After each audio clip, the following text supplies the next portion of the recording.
It takes you about a minute every morning, maybe 90 seconds.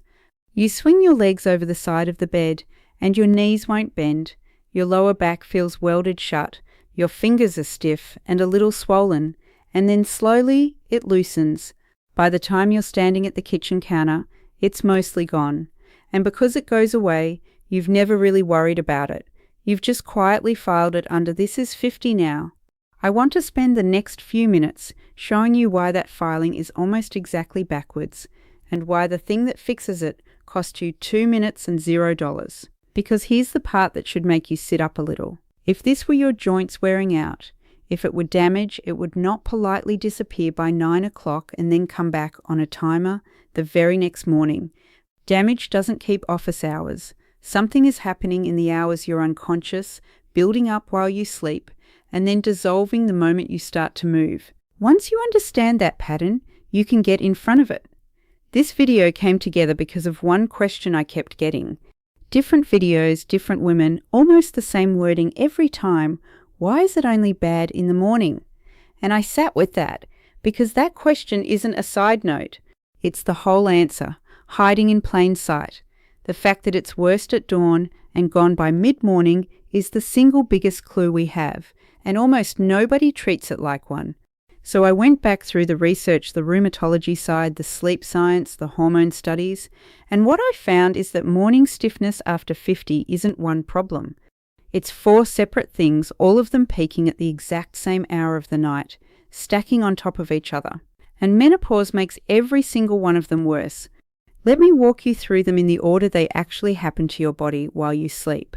Before I get into the mechanisms, I want to show you the cleanest piece of evidence we have that hormones, not age, are driving this. There's a class of breast cancer drugs called aromatase inhibitors. What they do is strip a woman's estrogen down to almost nothing, and they do it fast. And in the trials, somewhere between 1/3 and 1/2 of the women who go on them develop sudden, severe joint pain and morning stiffness. No arthritis on the scans, no injury. No autoimmune disease. The only thing that changed is the estrogen vanished. It happens so reliably that researchers gave it its own name, aromatase inhibitor associated musculoskeletal syndrome. Now think about what that's actually telling us. These women didn't get older overnight. Their joints didn't wear out in a month. The estrogen left and the stiffness arrived, which means a big chunk of what we casually call morning stiffness after 50 isn't wear and tear at all, it's withdrawal. Your joints were quietly running on estrogen for decades, and at menopause the prescription got cancelled, just more slowly than it does on the drug. And here's what genuinely bothers me every time I read this literature. The woman on the cancer drug gets taken seriously. Her stiffness is a recognized side effect. It has a name, it goes in her chart. The exact same stiffness, same mechanism in a 55-year-old who isn't on any drug. That gets waved off in a 7-minute appointment. As well, you're not 20 anymore. Same biology, completely different level of respect. And the thing that surprised me most when I dug in is that the highest value fix isn't a supplement, and it isn't a new mattress. It's the 2 minutes before your feet hit the floor. I'll show you exactly what those 2 minutes look like. But first you need to understand what's seized up, because the routine only makes sense once you see what it's undoing.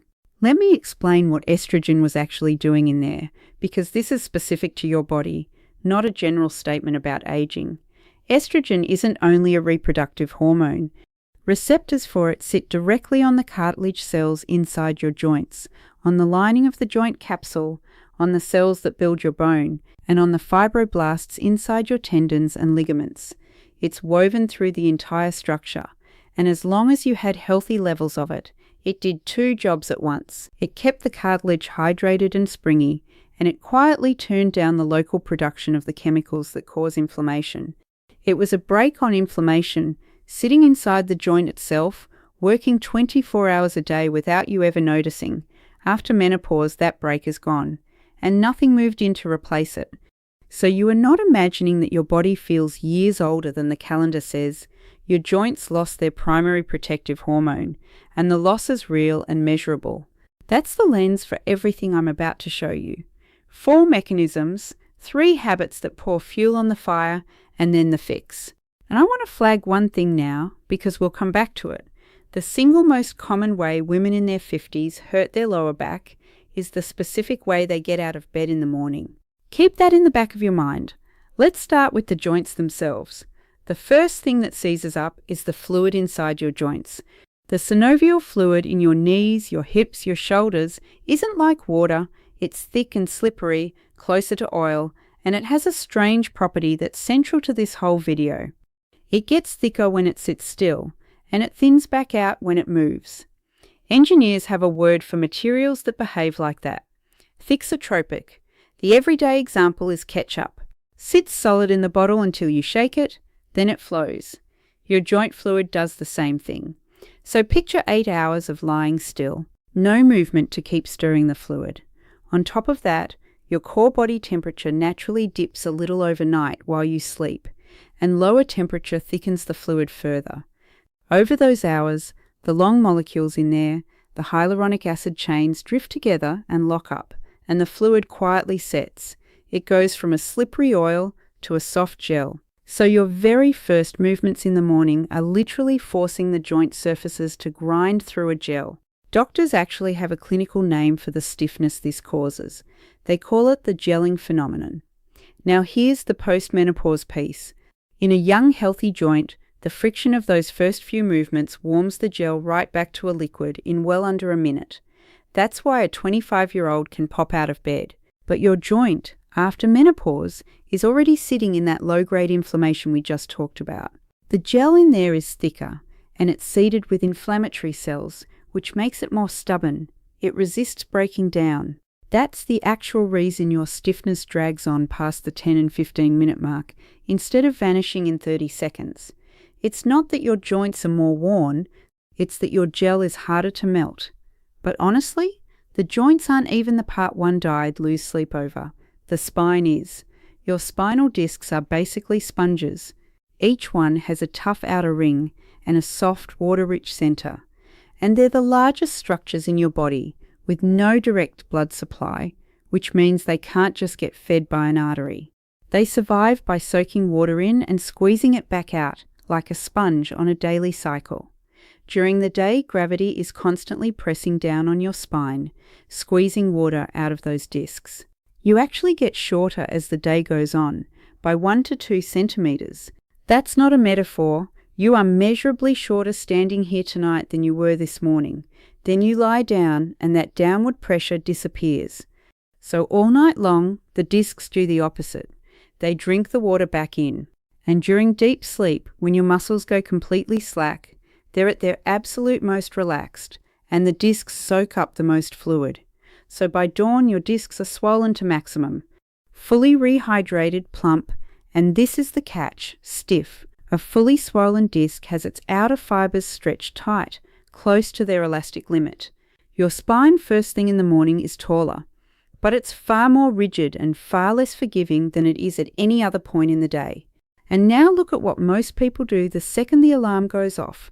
They fold straight forward to sit up.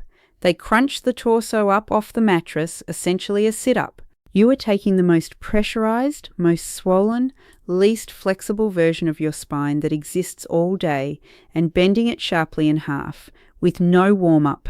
That is not a small thing, and I want to be clear about why. That forward fold at sunrise is one of the textbook ways people trigger a disc bulge, or a sudden, locked-up lower back, the kind that drops you to the floor in the first 5 minutes of the day, and you swear you didn't even do anything. You didn't do anything dramatic.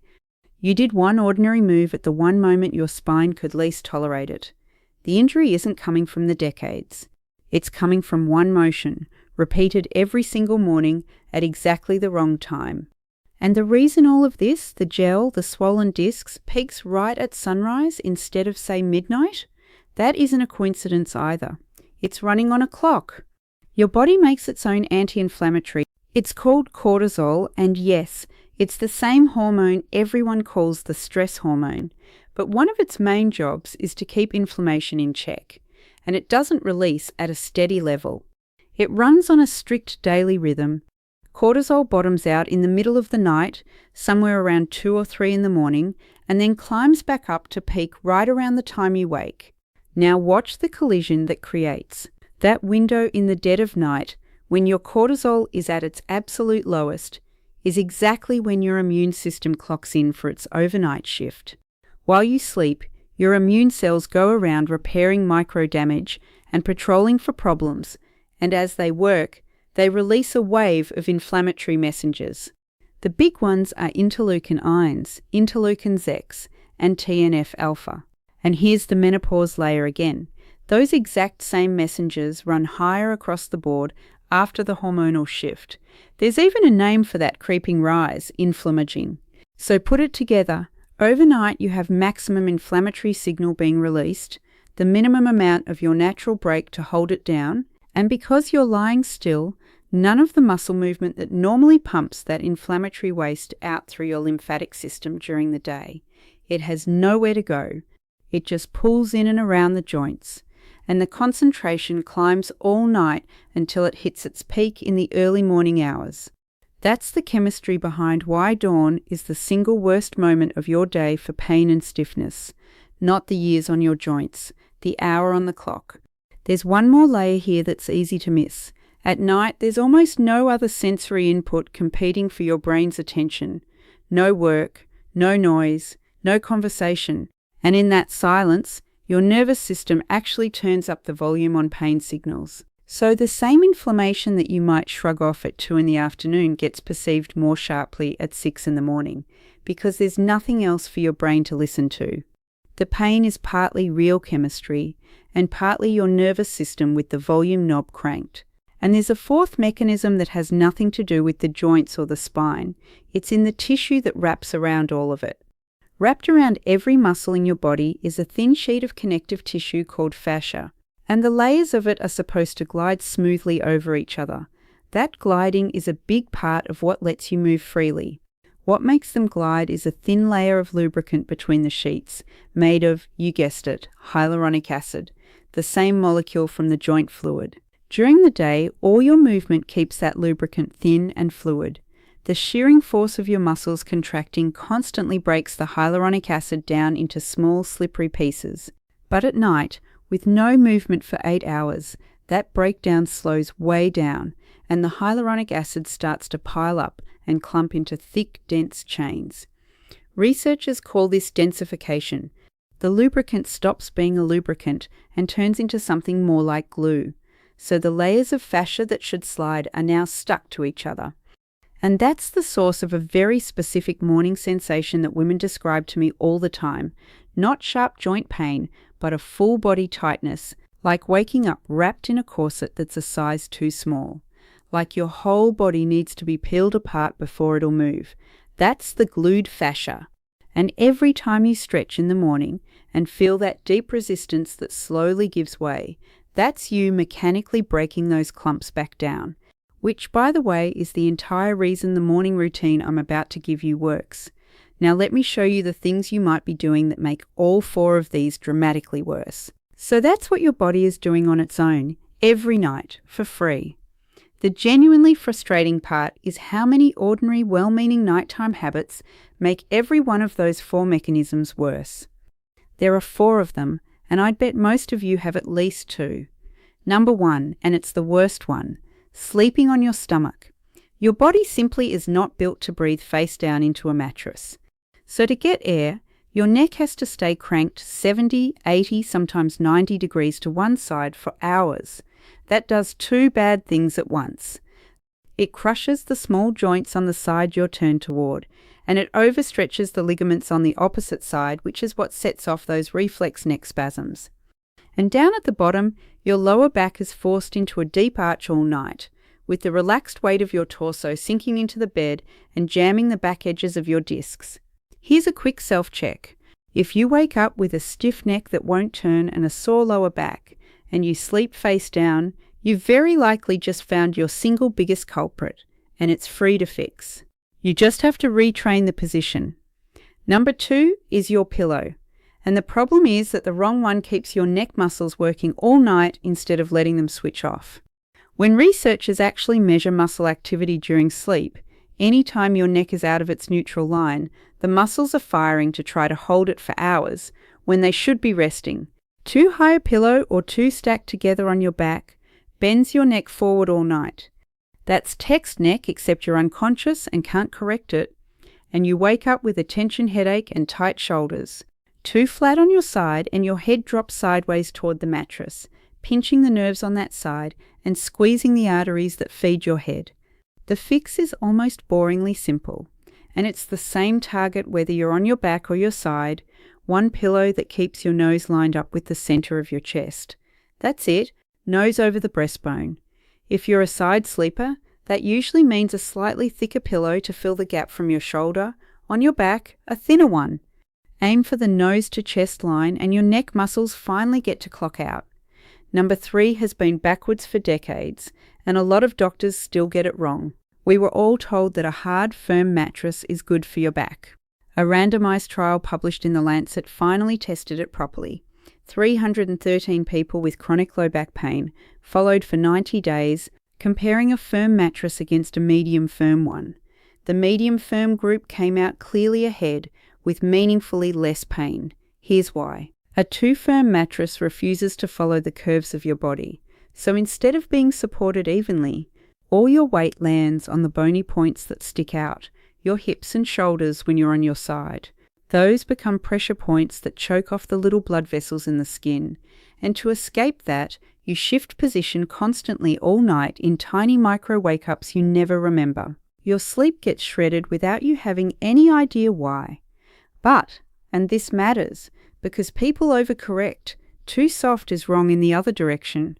The pelvis is the heaviest part of a woman's frame, so on a too soft mattress your hips sink in like a hammock, your spine sags into a curve, and the ligaments at the base of your spine get stretched out all night.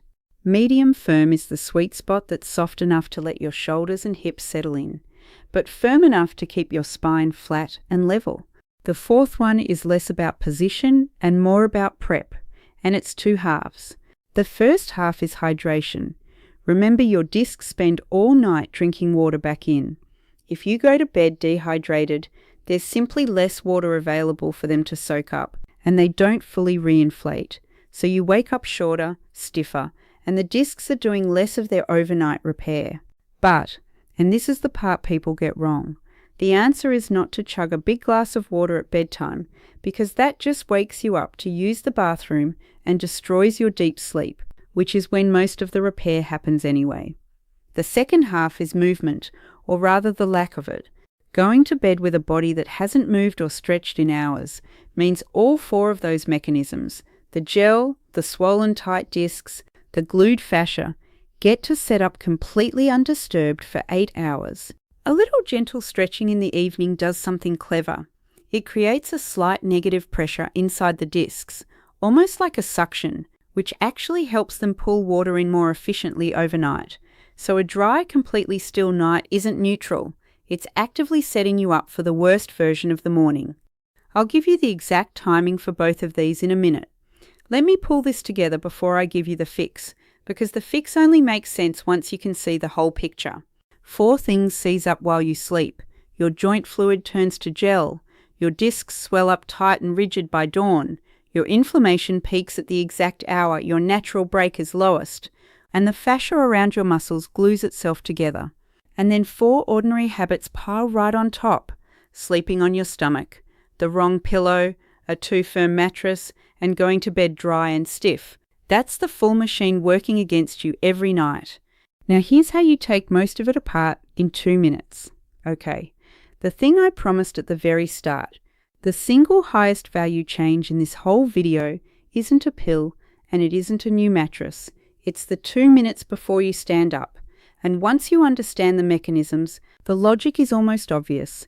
If the problem is gelled fluid, swollen rigid discs, and glued fascia, then the answer is to re-warm the fluid, gently repressurize the spine, and break up the fascia while you're still lying down and weightless before gravity loads everything. You do the warm-up before the load, not after. Here's the sequence. Step 1. While you're still flat on your back, bend your knees, feet flat on the mattress, and let both knees drop slowly side to side together, like windshield wipers, for about 30 seconds. Slow. This gently stirs the synovial gel back toward a liquid and starts easing the tension off those swollen discs, without loading them. Step 2. Hug one knee up to your chest, hold it for a few seconds, then the other. This opens up the back of your spine. It physically separates the little joints back there, and it helps drain the inflammatory fluid that pooled around them overnight, pushing it back toward your lymphatic system. Step 3, and this one's optional, but it's the direct fix for the glued fascia. Keep a tennis ball by the bed, slip it under one side of your glutes or your lower back, and just rest your weight on it for a few seconds. Then move it. That focused pressure breaks up the densified clumped hyaluronic acid right where the fascia tends to stick. Step 4. Sit up on the edge of the bed using the roll I'm about to describe. Put your hands on your thighs and do a slow seated cat-cow. Arch your lower back and lift your chest, then round your whole spine and tuck your chin. A few of those pumps the now warmed fluid evenly through the whole spine. And step 5 is the one that actually protects your back. And I want you to hear it clearly because it reverses the most dangerous habit in this entire video. Do not sit straight up. Do not fold forward. Instead, roll. Bring your knees together.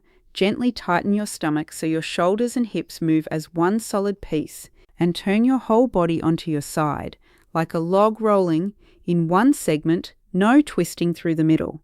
Once you're on your side at the edge of the bed, let your feet drop off and use that as a counterweight while you push your torso up with your bottom arm. Your spine stays in one straight neutral line the entire time. This is called the log roll, and it's not some wellness trend. It's the exact technique neurosurgeons teach patients recovering from spinal surgery, specifically because it keeps a vulnerable spine from folding. You're treating your swollen morning spine with the same care a post-op spine gets. 2 minutes, 5 steps. That is the whole difference between fighting the gel every single morning and quietly melting it before you ever stand up. A few things support all of this from the inside, and they're worth getting right because the timing matters more than the ingredient. Start with hydration, since we flagged it. The move isn't to drink more, it's to time it. Ease off big amounts of fluid a couple of hours before bed so you're not up all night, and then take just a small amount, call it 150 milliliters, a few good sips right before you lie down. That gives the discs the water they need to reinflate without flooding your bladder and wrecking your sleep. And about an hour before bed is the ideal window for that gentle decompression stretch we talked about, the one that primes the discs to pull water in. For the inflammation itself, the dinner table option with the most research behind it is tart cherry juice. It's one of the densest natural sources of compounds called anthocyanins, and those have been shown to blunt an enzyme called COX-2, which, if that sounds familiar, is the very same enzyme that ibuprofen targets. So it's nudging the same pathway gently through food. Studies in people with osteoarthritis have found it lowers inflammatory markers like CRP. And as a bonus, tart cherries carry a little natural melatonin, so they also tilt you toward the deep sleep where your body does its repairing. Beyond that, omega-3s from oily fish like salmon and sardines, and curcumin, the active compound in turmeric, both work the anti-inflammatory angle from different directions, calming the signaling that drives that overnight cytokine wave. I want to be completely straight with you here, because this is exactly the kind of topic where people overpromise. None of this is a cure. A glass of cherry juice is not going to reverse menopause or rebuild cartilage. What all of it does is lower the inflammatory load your body is carrying before that 3 a.m., before that cortisol crash. So when the brake comes off, there's simply less inflammation waiting there to flare up. You're not fixing the clock. You're making sure there's less for the clock to set off. Here's the thing that's genuinely useful for me to know, and it's something the research papers can't tell me, only you can. What position do you wake up in? Back, side, or stomach? And if you sleep on your side, which side, left or right? Drop it in the comments. I'm trying to map how many women in this community are stiff sleepers who haven't yet realized that the position itself is doing half the damage. The papers give me the biology, but the pattern of what's actually happening in real bedrooms that comes from you and it genuinely shapes which thread I pull on next. That same 3 a.m. cortisol crash doesn't just drive the morning pain, it also quietly decides where your body stores fat after 50. That one's on screen now. Everything I've shared today is for educational purposes only. Please talk to your doctor before making changes to your health routine, especially if you're managing existing conditions or taking medications.